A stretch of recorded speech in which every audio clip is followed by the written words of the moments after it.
આજે વહેલી સવારથી જ જૂનાગઢ દામોદર કુંડ ખાતે ભાવિકોનો પ્રવાહ આવી રહ્યો છે અને વર્ષોએથી દામોદર કુંડનું અનેરું મહત્વ આવેલું છે અને તેમાં શ્રાવણ માસ અને ભાદરવા માસની અમાસના દિવસે અહીં શ્રદ્ધાળુઓ મોટી સંખ્યામાં પિતૃઓના શ્રાદ્ધ વિધિ માટે આવતા હોય છે અને પિતૃ તર્પણ અંગેનું એક વિશેષ મહત્વ અહીંનું છે। ત્યારે આજે વહેલી સવારથી જ શ્રદ્ધાળુઓ મોટી સંખ્યામાં ઉમટી પડ્યા છે અને હૈયું દળાય તેટલી ભાવિકોની ભીડ જોવા મળી રહી છે અને મેળા પણ અહીં ભરાય છે।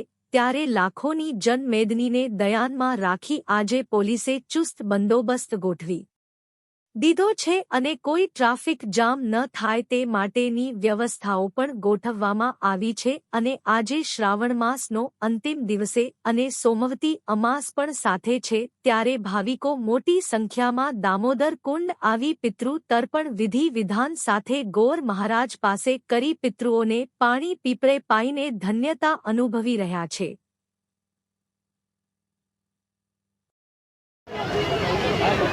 મારું નામ ભાવિક રમેશભાઈ ટાંક છે અને શ્રાવણ માસના પવિત્ર સોમવારે છેલ્લા સોમવાર નિમિત્તે દામોદર કુંડ ખાતે પાણી રેડવા માટે દર વર્ષે આવીએ છીએ અને આજે અમે દાન દક્ષિણા બ્રાહ્મણોને દાન આપીએ છીએ, ગરીબોને દાન આપીએ છીએ અને દર વર્ષની જેમ આજે પણ લાખોની સંખ્યામાં માણસો ઉપસ્થિત છે અને ખૂબ તમે જોઈ શકો છો કે જે ટ્રાફિકના હિસાબે છે।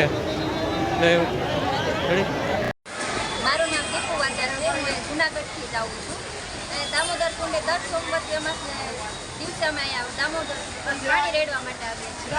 અહીંયા ખૂબ જ પાણી રેડવાનું અમાસના દિવસે મહત્વ અલગ છે, ક્યાંય દેશથી અલગ અલગ શહેરોમાંથી બધા પાણી રેડવા આવે છે। ખાસ કરીને સોમવાર ને અમાસ આ સહયોગ ભેગો થતો હોય એના વિશે શું કહેશો?